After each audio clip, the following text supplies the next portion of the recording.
जब मेरे पापा बच्चे थे, रूस के एक बहुत ही famous story writer Alexander Raskin की लिखी हुई कहानियों का कलेक्शन है।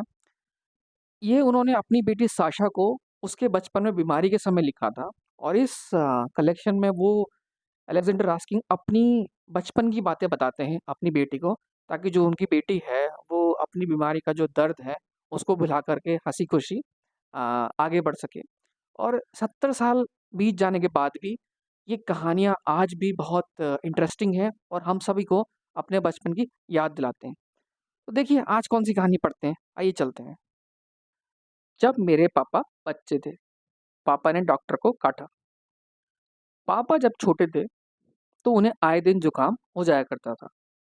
वह छींकते और खांसते, कभी गला दुखने लगता तो कभी कानों में दर्द होता। एक दिन उनके माता-पिता यानी कि मेरे दादा-दादी उन्हें डॉक्टर को दिखाने के लिए ले गए। उसके कमरे के दरवाजे पर एक बोर्ड लगा हुआ था जिस पर लिखा था कान, नाक और गला। पापा ने पूछा, यह क्या डॉक्टर साहब का नाम है? ना ना ना, ये डॉक्टर का नहीं, जिन चीजों का वो इलाज करते हैं वो उनके नाम है। अच्छा आप चुप रहो, दादा ने कहा। डॉक्टर साहब ने पापा के कान, नाक और गले का अच्छी तरह से मुआयना करने के बाद कहा कि पापा का ऑपरेशन करना होगा। इसलिए पापा को मास्को ले जाया गया। उनके गले की गिल्टियां जानी थी।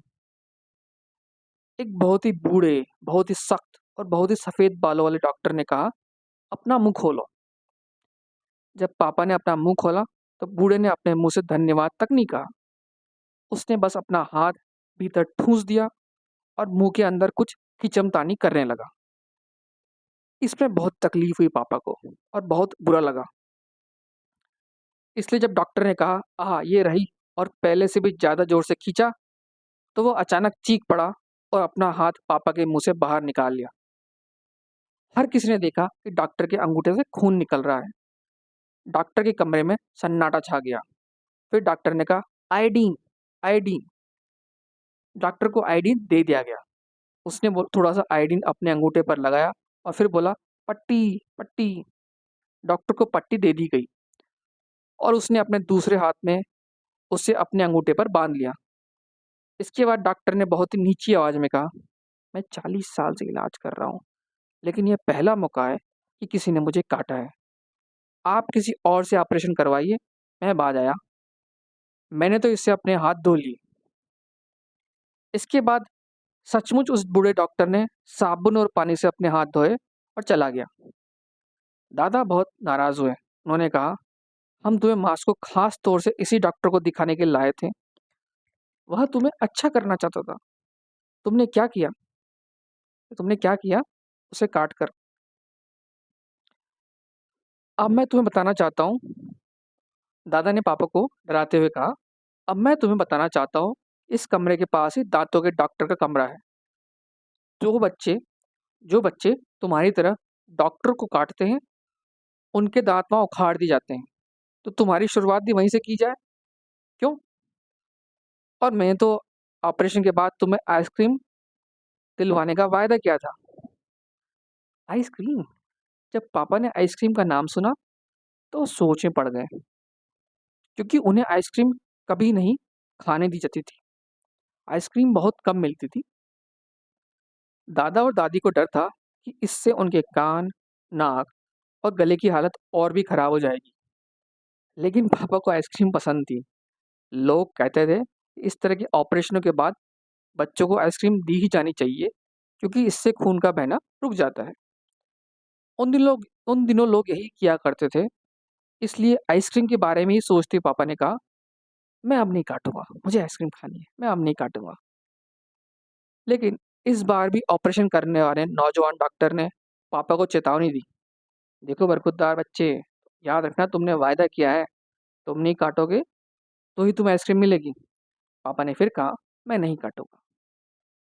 उन लोगों ने पापा को एक खास कुर्सी पर बिठा दिया और पापा के हाथ पैर पकड़ लिए।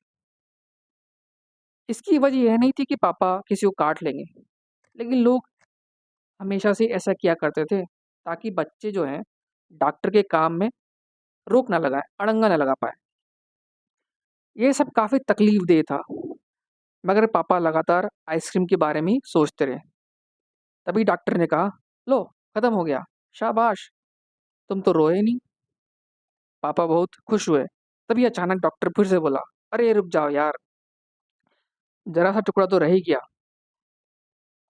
तुम सेकंड बार और सह सकते हो बेटा?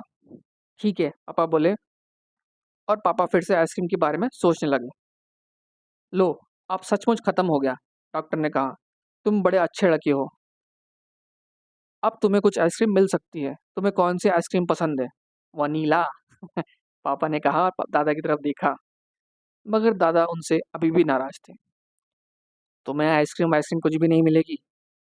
इससे अगली बार तुम काटोगे तो नहीं? और जब पापा ने देखा कि उन्हें आइसक्रीम सच में नहीं मिलेगी, तो वो रोने लगे। हर किसी को पापा पर बहुत तरस आया, मगर दादा अपनी बात पर अड़े रहे।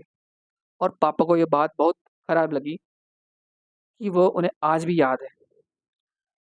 तब से लेकर आज तक पापा ने जाने कितनी आइसक्रीम खा ली है, वनीला, चॉकलेट, स्ट्रॉबेरी, सभी तरह की। लेकिन वो आज भी उस आइसक्रीम की बात नहीं भूल पाते हैं।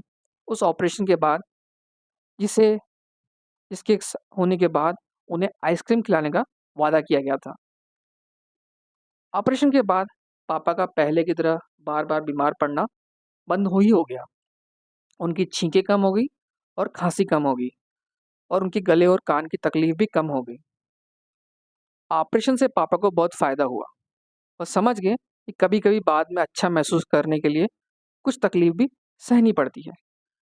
और उसके बाद कई डॉक्टरों ने उन्हें इंजेक्शन लगाए और उनकी चीर-फाड़ की। उन्होंने कभी किसी को नहीं काटा, क्योंकि पापा समझ गए थे कि वे सभी उनकी मदद करने की कोशिश ही कर रहे हैं। हर बार डॉक्टर के पास जाने के बाद पापा कुछ आइसक्रीम खरीदा करते हैं, क्योंकि आज भी पापा को आइसक्रीम बहुत पसंद है। उम्मीद है कि आपको ये कहानी पसंद आई होगी। आपकी फीडबैक का मुझे इंतज़ार रहेगा, और अगर आपको लगता है कि किसी और इंसान को इस कहानी से वैल्यू मिलती है, तो कृपया इस लिंक को उसके साथ ज़रूर शेयर कीजिए। तो अगली कहानी तक, जैसे कि हम रूस में कहते हैं, तस्वीदानिया पक्का।